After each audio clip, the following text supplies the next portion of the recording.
يريدون ليطفئوا نور الله بأفواههم والله متم نوره ولو كره الكافرون.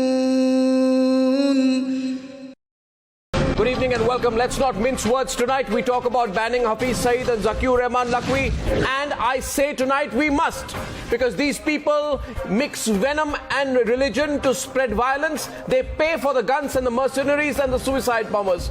Yes, brother. Can we have your name and your profession? Yeah, good evening. This is our doctor. Good My evening. name is Elvis. Okay. I work in sales.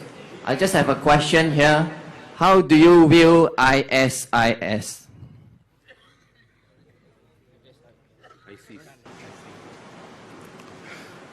Our brother Elvis has asked the question, how do I view ISIS?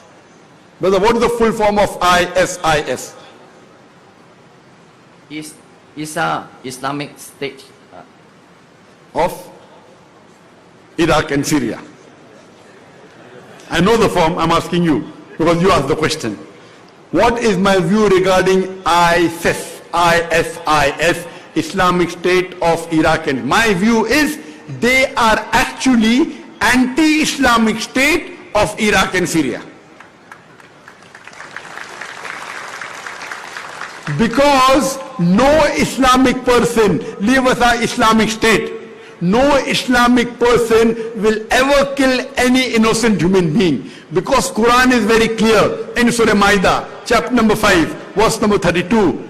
If anyone kills any other human being, unless it be for murder or for spreading corruption in the land, it is as though he has killed the whole of humanity. That means any human being kills any other human being, whether Muslim or non-Muslim. If he is innocent, it is as though he has killed the whole of humanity. And if anyone saves any human being, it is as though he has saved the whole of humanity. Now what news we get? That these people who claim to be Islamic State of Iraq and Syria, they are killing innocent human beings. Even if they're non-Muslim, it's not allowed in the Quran. So my view is they are anti-Islamic State of Iraq and Syria. They cannot be Muslims. Muslim is a person who submits his will to Almighty God. And no Muslim will ever kill any innocent human being. So according to me, they are anti-Islamic State of Iraq and Syria. Hope that answers the question. But the problem with us in India is that we never look within. That we allow this character called Zakir Naik, who has created a TV empire of anti-Muslim hate, to become bigger and bigger and richer and richer, and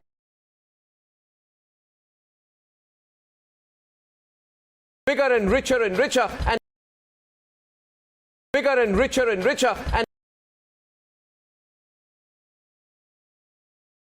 bigger and richer and richer, and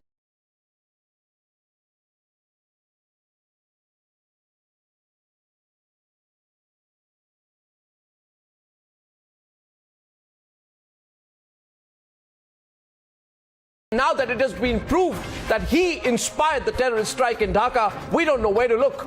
Dear News Hour viewers, Zakir Naik operates from Mumbai and broadcasts his crazy sermons, and I'm saying it clearly, his crazy hate-filled sermons on a channel that broadcasts self-admittedly to 200 million people. He supports Osama bin Laden. He supports Osama bin Laden. He supports Osama bin Laden. He supports Osama bin Laden. He supports Osama bin Laden.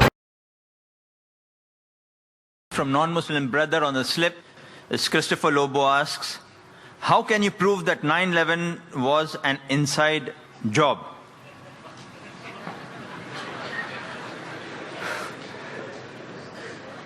Brother Lobo has asked that how can I prove 9/11 was an inside job?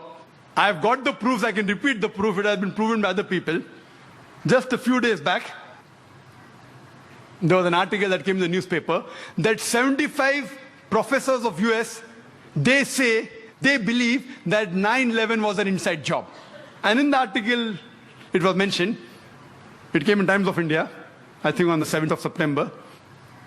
It says that 75 professors and scientists belonging to different universities from different parts of US, they believe that 9/11 was inside job. And they say that there were some politicians in White House who have engineered the destruction of the Twin Towers. And they say the main reason was so that they could attack and they could have control of the oil-rich countries. Open secret, I told you.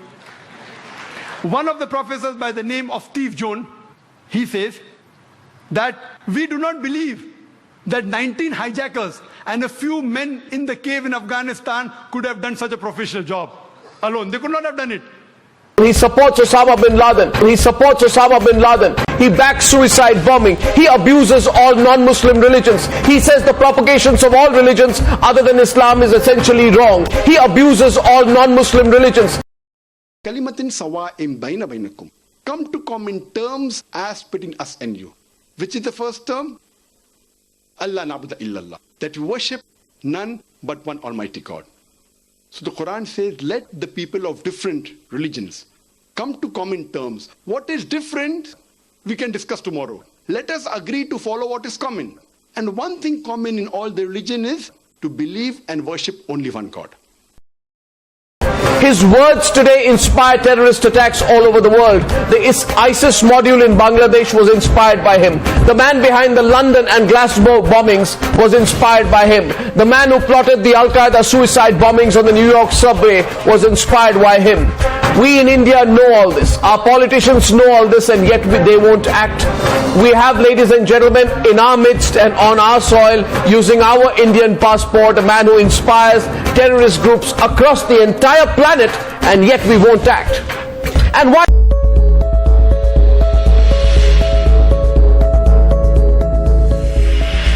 Claiming that the activists of the Rashtriya Swayamsevak Sangh (RSS) have been indicted in at least 13 terror cases across India, former Maharashtra Inspector General of Police S.M. Mushrif described the BJP's ideological mentor as India's #1 terrorist organization. RSS activists have been charge-sheeted in at least 13 cases of terror acts in which RDX has been used. If organizations like Bajrang Dal are taken into the account, then the number of such cases goes up to 17, Mushrif said. The RSS is India's #1 terrorist organization. There is no doubt on this, said Mushrif, referring to the 2007 Mecca Masjid bombing in Hyderabad, the 2006 and 2008 Malegaon blast in Maharashtra, and the 2007 Samjhauta Express bombings, among others. The RSS as a terror organization has nothing to do with political power. It is immaterial which party is in power. It is the system that is working. It's the Brahminical system. And when I say Brahminical, it doesn't mean the Brahmin. It's the mentality, the attitude to dominate and oppress, he said.